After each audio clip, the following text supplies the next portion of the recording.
بکریوں کو وہ پھر سے ایک ریوڑ میں جمع کرے، اس لیے وہ پالتا ہے۔ کتے کو اس لیے چھوڑا جاتا ہے، اس لیے پالا جاتا ہے۔ بلا تشبیہ و بلا تمثیل، ذہنوں کو قریب کرنے کے لیے اس بغدادی عالم نے کہا ہم امت مصطفیٰ ہیں، بے شک ہم چلتے ہیں سیدھے راستے پر، لیکن جب کبھی ادھر ادھر بھٹکتے ہیں تو اللہ تم جیسے کتوں کو ہم پر چھوڑتا ہے، بے شک کتوں کو چھوڑتا ہے تاکہ تم بھونک بھونک کر کے واپس صراط مستقیم پر لے آ سکو۔ میرے عزیزو، آج یہ جس قدر مظالم ہو رہے ہیں، یہ تمہیں سیدھے راستے پر انشاءاللہ ایک نہ ایک دن ضرور لے کے آئے۔ انشاءاللہ میں محسوس کر رہا ہوں چند سالوں پہلے ہر جلسے میں لبیک یا رسول اللہ کا نعرہ تو نہیں لگتا تھا، لیکن ظالم کتوں نے جب بھونکنا شروع کیا تو اب پھر ہمارا ہر بچہ لبیک کہنے لگا۔ لبیک لبیک لبیک یا رسول اللہ، لبیک لبیک یا رسول اللہ، لبیک لبیک یا رسول اللہ، لبیک لبیک یا رسول اللہ۔ اب بات صرف اتنی ہے، میں نے جو عنوان آپ کے سامنے رکھا وہ یہی ہے کہ جب تم اپنی حیثیت کو پہچان لو کہ میرا راستہ کچھ اور ہے، جس دن تم اس نقطے پر آ گئے، میرے عزیزو، عزتیں تمہاری ہے، طاقتیں تمہاری ہے، اقتدار تمہارا ہے، جس طرف رخ کرو گے مولا تعالیٰ اس ہوا کو تمہارے زیر نگی فرمائے گا۔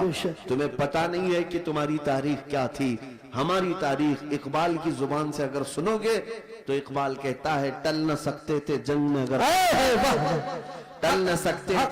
میں اگر اڑ جاتے تھے، پاؤں شیروں کے بھی میدان سے اکھڑ جاتے تھے، تو جس سے سرکش ہوا کوئی تو بگڑ جاتے تھے۔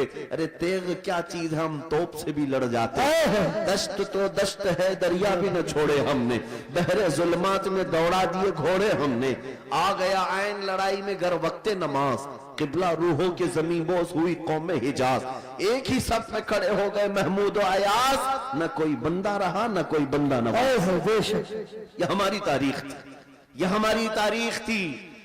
اسی بات کی طرف میں تمہیں دعوت دے رہا ہوں کہ جس دن تم اس نقطے پر واپس آ گئے اور سمجھ گئے میری تاریخ ان کتوں کی صحبت میں رہنا نہیں ہے، اللہ تعالیٰ نے تمہیں شیر بنا کر پیدا کیا۔ ہاں، اللہ تبارک و تعالیٰ نے تمہارے متعلق قرآن میں فرمایا کنتم خیر امت اخرجت للناس، تم خیر امت ہو جو لوگوں میں اللہ تبارک و تعالیٰ نے تمہیں بنایا ہے، لہذا ایسے ویسے کی طرف تمہیں دیکھنے کی ضرورت نہیں۔ مجھے افسوس اس بات کا ہوتا ہے جب ہمارا نوجوان یہ کہتا ہے نئی فلم آئی ہے، اس میں فلاں ایکٹر ہے، فلاں ہیرو ہے، بال اس کی طرح، کپڑے اس کی طرح، پینٹ پھاڑ لیا، صرف ایک نچنیاں کو دیکھ کر کے، ایک مجرا کرنے والے کو دیکھ کر کے اپنا آپا کھو گیا، اپنے آپ کو بدل لیا۔ اور ہمارے گھر کی خواتین صبح سے شام تک سیریل کے سامنے، ٹیلی ویژن کے سامنے، اور خواب وہی سجا رہی ہیں کہ شاید ہمارا بھی گھر ایسا ہی ہو، ہمارا لباس بھی ایسا ہی ہو۔ میرے عزیزوں، دنیا کیا کرتی ہے اس کی تمہیں فکر نہیں ہونی چاہیے۔ عورتیں اگر کسی کو دیکھتی تو وہ سیدہ کائنات فاطمہ الزہرا کو دیکھتی، کم سے کم یہ سیرت کا مطالعہ کرتی کہ ان کا دوپٹہ کیسا تھا، ان کا لباس کیسا تھا، ان کے رہن سہن کیسے تھے۔ اس کو چھوڑ کر انہوں نے آج مجازی عشق کے اور مجازی یہ سکرین کے اوپر اپنے دل دے بیٹھے۔ اور اسی طرح مردوں کی حالت بھی یہی ہے، نوجوانوں کی۔ اے نوجوانوں، تمہارے ہاتھ میں بنگڑیاں تک انہوں نے پہنا دی، کانوں میں بالیاں تک پہنا دی، بالوں میں چوٹیاں تک لا دی، کیا کیا کر دیا۔ یہاں ہمارے اچھے بھلے مرد کو عورت بنا دیا، جی عورت بھی نہیں مخنث بنا دیا، اور اس پر یہ مزید یہ سمجھتا ہے کہ یہ فیشن ہے، یہ فیشن ہے۔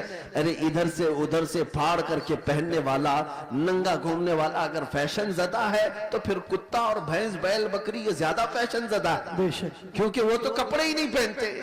اگر ننگا ہونا ہی فیشن ہے تو جانور سب سے بڑے فیشنیبل ہے۔ میرے عزیزو، جنگلی دنیا کو نہ دیکھو، جو جنگل راج بنانا چاہتی ہو ان کو نہ دیکھو۔ اگر تمہیں زندگی کے ایمان کے مزے لینا ہے تو مدینے والے کی طرف دیکھو۔ بے شک، بے شک، نبی پاک صلی اللہ تعالیٰ علیہ وسلم کے اخلاق سے بڑھ کر کسی کے اخلاق ہے؟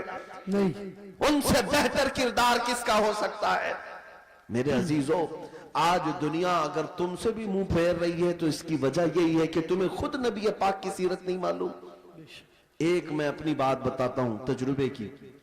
ایک بار ایک ٹرین سے میں اتر رہا تھا, ایک نوجوان نے, میلاد کا دن تھا 12ویں شریف کا, اس نے مجھ سے پوچھا کہ کوئی ایسا عمل بتا دیجئے جو رسول اللہ کو خوش کر دوں. سبحان. ربیع الاول شریف میں آپ بھی کمکمے لگاتے ہوں گے, سجاتے ہوں گے نا گلیاں, جلوس بھی نکالتے ہیں, ساری چیزیں کرتے ہیں, لیکن کچھ کام اور بھی ہیں تمہارے ذمہ. اسٹیشن میں تھے, ریلوے اسٹیشن سے اتر رہے تھے, میں نے اس نوجوان سے کہا بیٹا اگر کچھ کرنا ہے تو دیکھو ہم اسٹیشن پہ ہیں, جاؤ کوئی بوڑھا یا کوئی کمزور ہو جس کا سامان بھاری ہو تو اٹھا لو, یہ میرے نبی پاک کے اخلاق, حضور کی سنتوں میں سے اور حضور کے اخلاق کریمانہ میں سے یہ بات تھی. مکہ میں حضور اس بات پر مشہور تھے کہ اگر کوئی بوڑھا سامان اٹھا کر جا رہا ہوتا, نبی پاک خاموش نہیں کھڑے ہوتے, اس کا سامان اپنے کندھے پہ لے لیتے.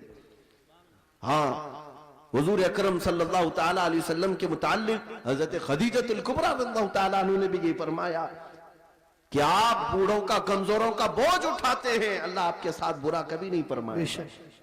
میرے عزیزوں, میں آپ کو ایک تجربے کی بات بتا رہا ہوں. وہ نوجوان گیا ڈھونڈتے ہوئے, ایک بوڑھی عورت اتر رہی تھی 2 بڑی تھیلیاں لے کر, اس کے پاس گیا کہ اماں جی یہ مجھے دے تو میں پہنچا دوں گا آپ تک.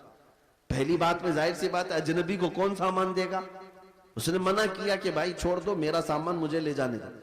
وہ نہیں دے رہی تھی, اس نے ضد کیا کہ مجھے دے دیجئے. وہ خاتون کہنے لگی پہلے یہ تو بتا تو کولی ہے یا سامان اٹھانے والا ہے, ڈریس سے تو نہیں لگتا, کہیں میرا سامان اٹھا کے بھاگ گیا. اس نے حقیقت بتائی, اماں جی بات یہ ہے کہ آج 12 ربیع الاول ہے, سبحان, ہمارے پروفیٹ محمد صلی اللہ تعالیٰ علیہ وسلم کا جنم دن ہے, اور ہمارے نبی پاک صلی اللہ تعالیٰ علیہ وسلم بوڑھوں کا اور کمزوروں کا بوجھ اٹھاتے تھے. ان کی یہ عادت تھی, میں چاہتا ہوں کہ ان کی وہ ادا پر میں عمل کر کے ان کو خوش کر دوں. سبحان سبحان. اس عورت کے دل پر یہ بات لگی, وہ نان مسلم تھی. اس نے سامان اٹھا لیا, جہاں تک جانا تھا وہ خاتون کے ساتھ گیا, ٹیکسی کیا اور بھیج دیا. نمبر شیئر کر لیے تھے, وہ عورت چلی گئی سامان لے کر. میرے عزیزو 6 مہینے گزر گئے اسی طرح سے. وہ نوجوان مجھ سے کہتا ہے کہ مجھے تو خبر نہیں تھی, بات آئی گئی ہو گئی, ایک بار اس طرح سے کسی کی مدد کر لیا, لیکن 6 مہینے کے بعد وہ ایک خاتون جو کرسچن تھی وہ فون کر کے کہتی ہے کہ بیٹا کیا حال چال ہے, تجھے یاد ہے ہم اسٹیشن میں ملے تھے اور تو میرا سامان اٹھایا تھا. کہا ہاں اماں جی یاد ہے. کہا کہ پچھلے 6 مہینے سے میں تیرے نبی کی سیرت ہی پڑھ رہی ہوں, سبحان اللہ, سبحان. نے مجھے ان کی طرف ڈائیورٹ کر دیا, اور ہر دن ان کی بات پڑھتی ہوں تو مزہ کچھ اور ہی آتا ہے, سبحان, لطف کچھ اور ہی آتا ہے. عزیزان گرامی وقار, آج بھی دنیا تمہارے نبی کو اگر پہچانے گی تو تمہارے اخلاق سے پہچانے, بے شک, سبحان, تمہارے کردار مانو اپنے نبی پاک. بے شک. لہذا تمہارے یہ زندگی گزارنے کے طور طریقے ایسے نہیں ہونی چاہیے کہ دنیا تم کو دیکھ کر کے یہ کہے یہ نہایت گندے رہنے والے کہاں کس دین کی طرف بلائیں گے. نہ ان کے ہاں پاکیزگی ہے, نہ طہارت ہے, نہ صفائی ہے. آج نشہ اگر کہیں بکتا ہے تو لوگ تمہاری طرف اشارہ کرتے ہیں. بے شک. پتہ پوچھو کہ نشہ کہاں ملتا ہے تو مسلمان محلوں کی طرف اشارہ کر دیں گے. کرتے بھی یہی ہیں, بیچتے بھی یہی ہیں. اور میرے عزیزوں, سب سے زیادہ جرائم کہاں ہوتے ہیں؟ لوگ تمہاری طرف اشارہ کرنے لگتے ہیں. میں یہ نہیں کہتا کہ ہم جرائم پیشہ ہیں, لیکن تم غیروں کی سازشوں کے نظر ہو گئے. بے شک. ایک بادشاہ نے اپنے وزیر سے پوچھا تھا میری کرسی لمبی دیر تک مجھے قائم رکھنا ہے, کیا کروں؟ وزیر چالاک تھا, اس نے کہا روز روز نئی اسکیمیں دیتے رہو گے, کھائیں گے پھر پوچھیں گے تمہیں کہ پھر نئی اسکیم کیا آئی ہے. کہا اگر لمبی دیر تک اپنی کرسی قائم رکھنا چاہتے ہو تو ایک ہی کام ہے, اپنی پوری رعایا کو نشہ کھلانا شروع کر دو. اللہ. چرس, بھنگ, ساری چیزیں ان کو پلانے کی عادت ڈال لو. بادشاہ نے پوچھا ایسا کیوں؟ کہا جب یہ سب نشیڑی ہو جائیں گے تو کب تمہاری کرسی کی طرف دیکھیں گے؟ جی. ان کو ان کا نشہ مل جائے گا, بس وہ سوچیں گے بھی نہیں کہ کون حکومت کر رہا ہے, کون کرسی پہ بیٹھا ہے. جی. اس فارمولے پر دنیا آج بھی عمل کرتی ہے. جی. اگر حق بات کوئی جماعت دنیا میں کرتی ہے تو وہ میرے مصطفیٰ کے غلاموں کی جماعت. بے شک, بے شک. دنیا کو یہ پتا ہے کہ یہ اگر اٹھ گئے تو کرسیاں بھی ہلاتے ہیں, بے شک. یہ اگر اٹھ گئے تو حق بات کے اعلان کے لیے اپنی گردنیں بھی لٹا دیتے ہیں، کٹا دیتے ہیں۔ بے شک اس لیے پوری دنیا نے طاقت یہ لگائی کہ ان کے محلوں میں نشہ زیادہ رہے، ان کے محلے میں عیاشی زیادہ رہے۔ یہ سارے فیشن کہاں سے شروع کیے جاتے ہیں آپ کو پتا ہے؟ آج سعودی عرب پوری دنیا کا ٹارگٹ بنا ہوا ہے، اسرائیل وہاں اترا ہوا ہے، امریکہ وہاں اترا ہوا ہے، رشیا، UK سب وہاں اترے ہوئے ہیں۔ ہم تو اسے مرکز اسلام مانتے ہیں، مکہ مکرمہ اور مدینہ طیبہ ہونے کی وجہ سے، اس لیے نہیں کہ بادشاہی حکومت ہے، لیکن جن کو پوری دنیا میں اپنے فیشن پھیلانا تھا پھیلا دیتے، لیکن عرب میں کیوں گئے؟ اس لیے کہ انہیں پتا ہے۔ بہت زمانے پہلے اقبال نے کہا تھا، یورپ اگر کسی بات سے گھبراتا ہے نا مسلمانوں سے، تو کس بات سے؟ یہ فاقہ کش موت سے ڈرتا نہیں ذرا، بے شک روح محمدی اس کے بدن سے نکال دو، اللہ روح محمدی اس کے بدن سے نکال دو۔ عرب کو دیکھ کر کے عجم کے تخیلات، اسلام کو حجاز و یمن سے نکال دو۔ جی بے شک یہ اقبال نے بہت پہلے 100 سال پہلے کہا تھا، آج اس پر دنیا عمل کر رہی ہے۔ پورے سعودی کو یہودی بنانے میں کوئی کسر نہیں چھوڑی جا رہی۔ بے شک ڈانس کلب وہاں آج سینکڑوں سینما ہال کھول دیے گئے سعودی عرب میں۔ جی مکہ مکرمہ اور مدینہ طیبہ میں بازاروں میں نشہ پہنچا دیا گیا۔ جی میں نے خود دیکھا ہے، اگرچہ وہاں پر موت کی سزا رکھی گئی لیکن وہاں تک بھی پہنچا دیا۔ نشہ کا مطلب صرف سگریٹ بیڑی کی بات نہیں کر رہا ہوں، کوکین، افیون، ہیروئن جیسی نشہ کی چیزیں پہنچا دی گئی۔ ننگے پن کو رواج دیا جا رہا ہے، نئی نئی بیچ بنا کر کے سمندر کے کنارے ننگے جس طرح لیٹتے ہیں، دنیا یہ چاہتی ہے کہ محمد عربی کے غلام بھی اسی طرح ننگے لیٹے۔ اللہ وہ حدیث صادق آ گئی، میرے آقا نے فرمایا تھا، یوشک ان تداعى علیکم الامم کما تداعى الاکلۃ الی قصعتها۔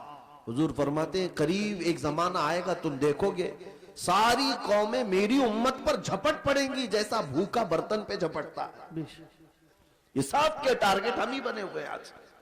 اخلاق تمہارے اندر سے نکالنے کے لیے کیا کیا کیا جا رہا ہے جانتے؟ یہ انٹرنیٹ اس طرح سے آسان کر کے تمہارے ہاتھوں میں دیا گیا اور نوجوان کو آزادی کے نام پر کھلا چھوڑ دیا گیا۔ نوجوان لڑکا ہو کہ لڑکی ہو، اسے خبر بھی نہیں ہے کہ تمہارے ہاتھ میں یہ ایٹم بم کی طرح سے ایک ہتھیار آیا ہے۔ یہ ہو سکتا ہے دنیا کو نہ تباہ کرے، لیکن تمہارا ایمان اور اخلاق مکمل تباہ کر رہا ہے۔ ایک دو نہیں، سینکڑوں نوجوانوں کے میسج میرے پاس ہے جنہوں نے 25 سے 30 سال کے بیچ میں ہی اپنی جوانی برباد کر لی۔ بے شک کیا کرتے کیا تھے؟ اس موبائل کی دنیا میں داخل ہو کر انہیں ایسا لگتا ہے اب کوئی نہیں دیکھ رہا ہے، پورنوگرافی کرتے رہو، بے حیائی کی فلمیں دیکھتے رہو، ننگی تصویریں دیکھتے رہو۔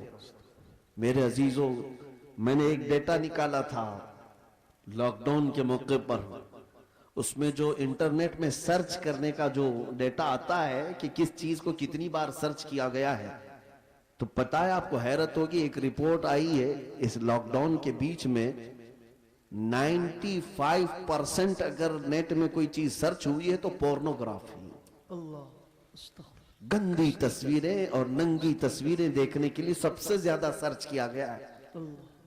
یہ کیا ہو رہا ہے؟ آپ کو اندازہ بھی ہے کہ دنیا تمہیں تباہی کے کس دہانے پر لے جانا چاہ رہی ہے۔ میں آج یہ باتیں کھل کر اس لیے عرض کر رہا ہوں کہ اگر آج تم بیدار نہیں ہوئے، کل تمہارے آنے والے بچے یہ نہ پوچھیں کہ محمد کس کا نام تھا۔ معاذ اللہ رب العالمین۔ قرآن کیا چیز ہے؟ کیونکہ میں نے یہ جدہ میں، عرب میں، سعودی عرب میں ایک شیخ کو کہتے ہوئے سنا، عربوں نے اپنے بچے آسٹریلیا میں، امریکہ میں پڑھنے کے لیے بچپن میں ہی ڈال دیے تھے، اور جب بچے وہ جوان ہو کر کے آئے تو اپنے باپ سے اس بات پر لڑنے لگے کہ اللہ ایک ہی کیوں ہے۔ یہ کہاں کی بات کر رہا ہے؟ عرب کی بات کر رہا ہوں۔ آج یہاں کے بھی حالات کوئی دیگر نہیں ہے، تم نے بھی بچے پیدا ہوتے بولتے ہی دوسروں کی جھولی میں ڈال دیا۔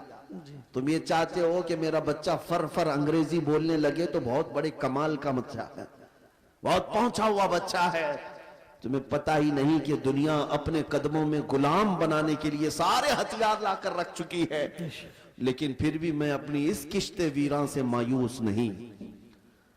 اس دنیا نے جو کرنا تھا سب کر لیا ہے. آپ کو پتا ہے ہر اسکول میں ایجوکیشن میں سیلیبس بدل کر کے کیا کیا چیزیں زہر کے طور پر ڈالی جا رہی ہیں, کیا کیا چیزیں ڈالی جا رہی ہیں. مسلمان بچوں کے ایمان کب کے تباہ ہو جائے. ایک اسکول کے ایک کتاب میرے پاس لائی گئی تھی, کافی سال ہو گئے, جس میں چوتھی یا پانچویں کی یا تیسری کی, اس میں انگلش میں ایک پوئم تھی جس کا مطلب یہ ہوتا تھا کہ خدا کبھی کبھار اترتا ہے, انگلش میں گاڈ اترتا ہے اور بیچ پر ناچنے والیوں کو غور سے دیکھتا ہے, استغفر اللہ. کبھی وائن پیتا ہے, نعوذ باللہ من ذالک. یہ بچپن کے ان دماغوں میں اگر یہ چیز جائے. میں کتاب تلاش کرتا رہا, مجھے نہیں ملی. کسی صاحب نے کہا تھا کہ کوئی ٹیچر یہ پڑھا رہی تھی اسکول میں, اگر یہی سارے معاملات رہے تو میرے آقا کی وہ حدیث بھی صادق آتی, کل مولود یولد علی الفطرہ وابواہ یہودانہ او یمجسانہ او ینصرانہ. ہر پیدا ہونے والا بچہ اسلام کی فطرت میں پیدا ہوتا ہے, لیکن اس کے ماں باپ اسے یہودی بنا دیتے ہیں, عیسائی بنا دیتے ہیں, یا آگ کا پجاری بنا دیتے ہیں. آج یہی تو حالات ہے. تمہارے گھر کا بچہ تو ایمان پر پیدا ہوا تھا, لیکن تم نے کسی اور کی گود میں ڈال کر کب کے اسے کافر بنا دیا. بے شک. اور نبی پاک صلی اللہ تعالیٰ علیہ وسلم نے یہ بھی فرمایا, قیامت کے قریب ایک زمانہ ایسا آئے گا تم پر, صبح تم مومن رہو گے, شام میں کافر ہو جاؤ گے. رات کو مومن سو گے, صبح کافر اٹھو گے. میں سوچتا تھا ایسا کیسے ہو سکتا ہے. میرے عزیزو, دنیا نے اتنے ہتھیار بھی تمہارے پاس رکھ دیے ہیں, تمہیں خبر بھی نہیں ہوتی. تم گانے سنتے سنتے سو رہے ہوتے ہو, کئی کفریہ کلمات اس میں آتے ہیں. رات کو تو ایمان والے تھے, صبح سن کر کے کافر ہو چکے. بے شک.